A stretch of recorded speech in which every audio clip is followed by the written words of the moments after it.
Турсунай Зиаудун бежала в Казахстан для того, чтобы спастись от преследований китайских властей. Женщина пересекла государственную границу через Хоргоз и обратилась к властям Казахстана с просьбой предоставить убежище. Но и здесь женщина, рассказавшая миру о беспределе, творящемся в Восточном Туркестане, подверглась давлению со стороны китайских спецслужб. 14 февраля дом Турсунай был подожжен неизвестными людьми. Женщина сообщила, что ей периодически угрожают. Турсунай Зиаудун, чьи просьбы о предоставлении убежища неоднократно отклонялись, является одной из сотен свидетелей концентрационных лагерей. Женщина говорит, что вопреки тому, что ей удалось выбраться из лагеря, кровавая рука китайских властей продолжает ее преследовать.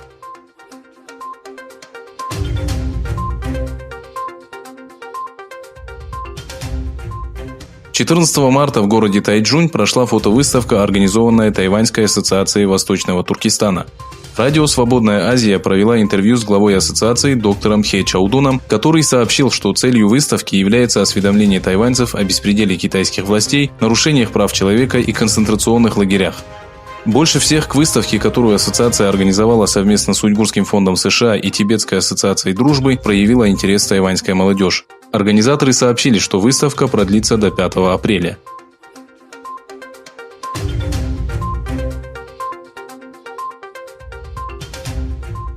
В документе Федерального правительства США о борьбе с пандемией коронавируса нового типа указывается, что продолжительность эпидемии может составить 18 месяцев. В документе содержится предупреждение относительно того, что эпидемия продлится промежуточными волнами, приведет к недостатку продовольствия и станет тяжелым испытанием для Министерства здравоохранения и медицинских сотрудников. В исследовании, в котором указана дата дня, когда Дональд Трамп объявил чрезвычайную ситуацию на национальном уровне, было отмечено, что для борьбы с вирусом будут мобилизованы государственные учреждения и частный сектор.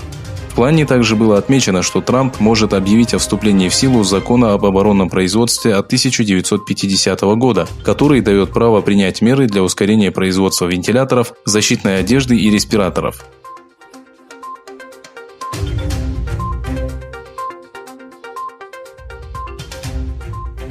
Число жертв коронавируса в Европе превысило 3400 человек.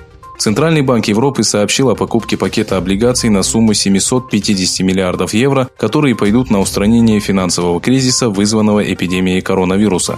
Число погибших в Италии выросло до 475 и в общей сложности составило 2978 человек.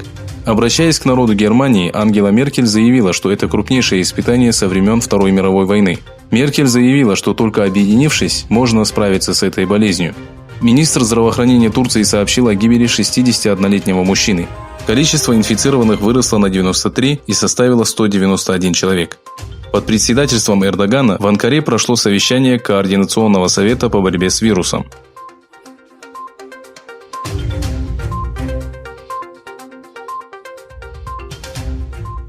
Из-за падения цен на нефть правительство Саудовской Аравии решило сократить бюджет на 50 миллиардов реалов. Министр финансов Саудовской Аравии Мухаммед Аль-Сейдан с хода 2020 года будет внесено сокращение на 13,3 миллиарда долларов, что составляет менее 5% от общего. Сейдан отметил, что решение было принято в результате экономического кризиса, вызванного новым типом коронавируса, резким снижением глобального экономического роста и его негативным влиянием на нефтяной рынок. Ранее бюджет страны был определен в следующем формате: на доходы 222 миллиарда и расходы 272 миллиарда долларов.